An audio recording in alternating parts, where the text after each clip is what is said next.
Hello दोस्तों, आज पुनः the job point D Raj mathematics में आपका स्वागत है। आज हम आपको 12वीं क्लास का मैट्रिक्स बताने जा रहे हैं, जो कि कुल मिलाकर मैट्रिक्स और डिटर्मिनेंट मिलाकर 13 नंबर बोर्ड एग्ज़ाम में पूछे जाते हैं। तो चलिए शुरू करते हैं। मैट्रिक्स जो है वह एक आर्गुमेंट या कह सकते हैं arrangement of number of row and column, यानी कि पंक्ति और स्तंभ को सजाना यानी अरेंज करना, एक आयताकार क्रम विन्यास में सजाना ही हमारा मैट्रिक्स कहलाता है। यहाँ आप देख रहे हैं कि हमने लिखा है एक आव्यूह mn संख्याओं का एक आयताकार क्रम विन्यास है जिसमें m पंक्तियाँ और n स्तंभ है। इस आव्यूह को हम m गुने n का आव्यूह कहते हैं।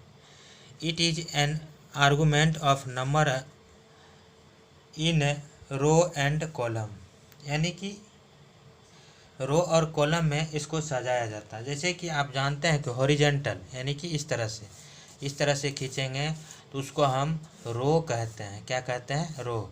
जितना खींचा रहेगा, जितना आपकी पंक्ति हो इधर से ऐसे लिखा रहेगा, उसको हम पंक्ति कहेंगे।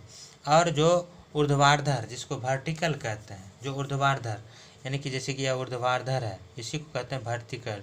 इसको हम कॉलम यानी कि सी से सूचित करते हैं। जितना होगा उतना आप देते जाइएगा। ये C1 C2 C3 यानी कि column number 1, column number 2, column number 3, row number 1, row number 2, row number 3, row number 4, इस तरह से बढ़ते जाएगा। अब बात आती है एलिमेंट की। एलिमेंट यानी कि अवयव, यानी कि आप यह जान लीजिए कि किसी मैट्रिक्स को इस तरह से हम इस चिन्ह से हम उसको दर्शाते हैं। इसी में आपका एलिमेंट रहता है, इसी को हम मैट्रिक्स कहते हैं। जब इस तरह का चिन्ह रहे तो इसको हम कह देंगे कि यह मैट्रिक्स है, यह मैट्रिक्स में है।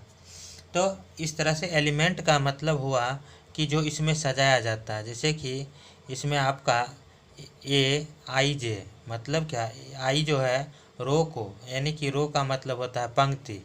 जैसे कि इसमें आपको सजाया जाए A1 1, यानी कहने का अर्थ यह हुआ कि इसमें रो पहला रो और कॉलम भी पहला, रो भी पहला, कॉलम भी पहला। इसी तरह अगर यहाँ लिखें यानी कि रो पहला ही और कॉलम दूसरा, कहने का मतलब जो भी इधर जाएगा दाहिने तरफ, उसमें सभी में रो पहला ही होगा। ये पूरा जो होगा वह रो पहला, लेकिन कॉलम बढ़ेगा। 1 2 यहाँ 3 यहाँ 4 आप दे सकते हैं। इस तरह से पहला रो खत्म हुआ। इस तरह से पहला रो आपको समझाया गया है। और उसी तरह हम यहाँ लिख दें A2, यानी कि A2 का मतलब हो गया कि यह दूसरे रो में, किसमें? दूसरे रो में। और यहाँ 1 यानी कि पहला कॉलम कौन हो गया? ये पहला कॉलम। जैसे ऐसे जाएगा वो वर्टिकल, उसको पहला कॉलम। A2 2, A2 3, A2 4। कहने का अर्थ क्या हुआ? यानी कि यह दूसरा रो है और यह पहला कॉलम, दूसरा कॉलम, तीसरा कॉलम, चौथा कॉलम, इसी तरह आप बढ़ाते जा सकते हैं रो की संख्या, तो कॉलम की संख्या इतना ही रहेगा। अब तो या इतना आप अगर समझ गए, इसी तरह आप लिख सकते हैं तीसरा रो यानी कि पहला कॉलम, तीसरा रो, दूसरा कॉलम, तीसरा रो, तीसरा कॉलम, तीसरा रो, चौथा कॉलम।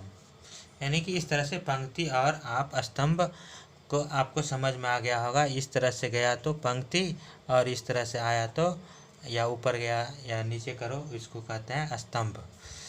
चलिए, इसी में जो एलिमेंट है या जो एलिमेंट यानी अवयव, उसको AIJ से सूचित किया जाता है। यानी कि यहाँ अगर 1 है, यहाँ अगर 2 है, तो इसका मतलब आपको यह समझना है कि पहला रो दूसरा कॉलम। समझ में आया बात? अगर इसी को हम एग्जांपल में ले लें तो यह अगर मान लीजिए A2 3 लिखा रहे, तो इसका मतलब हुआ दूसरा रो। दूसरा रो का मतलब होता है पंक्ति, दूसरा पंक्ति और तीसरा रो। यह कहाँ गया? तो यहाँ इस जगह पर है। तो इस तरह से इसको आपको समझना है कि इस तरह से एलिमेंट आपको दर्शाया जाता है। तो इस तरह से आपको यह समझ में आ गया होगा कि रो और पंक्ति में समझ में आ गया होगा। तो इस तरह से यह रो और पंक्ति समझने के बाद अब ऑर्डर ऑफ ए मैट्रिक्स समझना है आपको। क्या समझना है? Order of matrix. Order of matrix किसको कहते हैं? यानी कि यदि किसी अवयव यानी मैट्रिक्स में m रो हो और n कॉलम हो, तो m गुने n को कोटि का अवयव कहा जाता है। आप ये इस तरह से भी लिख सकते हैं या कह सकते हैं कि जैसे कि इसमें रो की संख्या कितनी है? 1 2 3, यानी कि 3।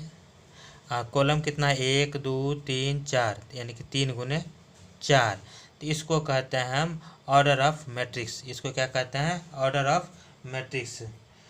तो हम इसको ऐसे भी परिभाषित कर सकते हैं, यदि किसी अवयव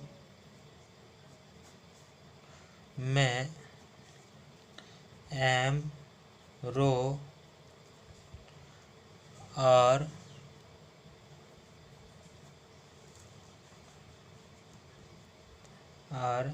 n कॉलम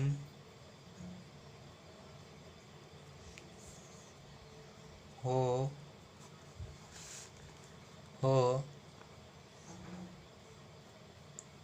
तो उसे उस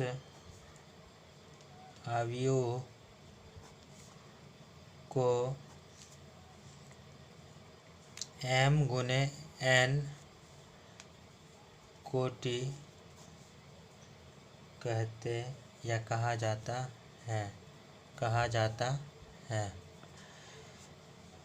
तो इसमें जो है कोटि का मतलब है कि m गुने n, यानी m गुने n, इसको हम क्या कहते हैं? कोटि कहते हैं। इसको क्या कहते हैं? m गुने n कोटि कहते हैं। अब चलिए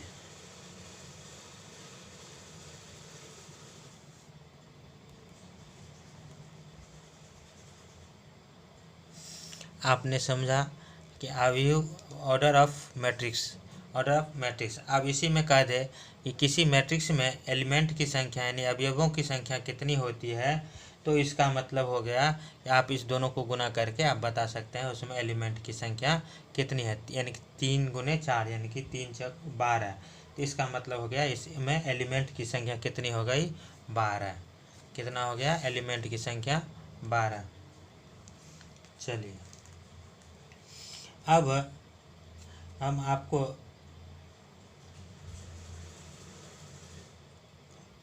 मैट्रिक्स के प्रकार यानी कि अवयव के प्रकार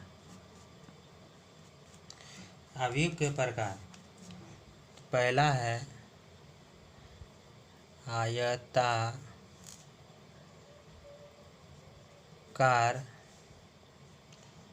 अवयव।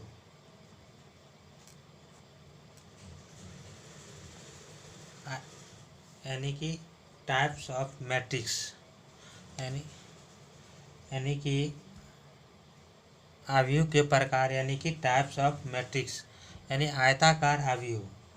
स्क्वायर मैट्रिक्स नहीं, स्क्वायर तो वर्ग हो गया। यानी कि आयताकार अवयव, इसमें समझिए आप कि एक मैट्रिक्स जिसमें रो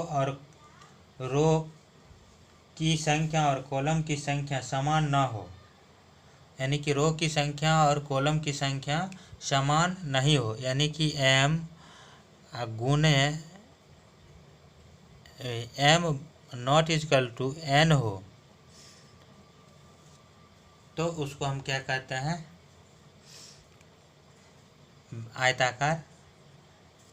आयताकार मैट्रिक्स। इसको क्या कहेंगे, आयताकार मैट्रिक्स। यानी कि आप एक लाइन में समझ लीजिए, लिखना ज़रूरी नहीं है। जिस मैट्रिक्स में रो और कॉलम की संख्या समान नहीं होती है उसको हम क्या कहेंगे, आयताकार आव्यूह। जैसे कि यही आपका उदाहरण काम कर सकता है। दूसरा देखिए, वर्ग मैट्रिक्स।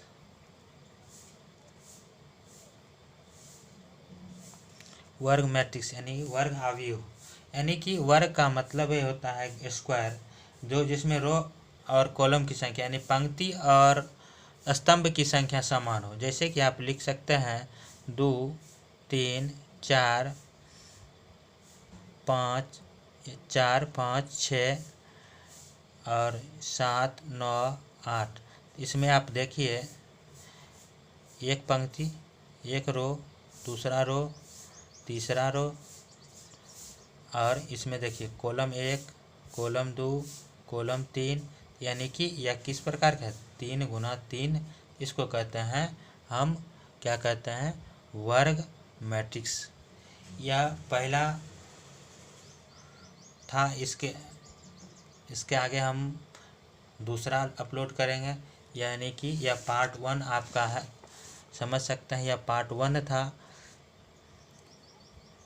पार्ट 1 मैट्रिक्स का।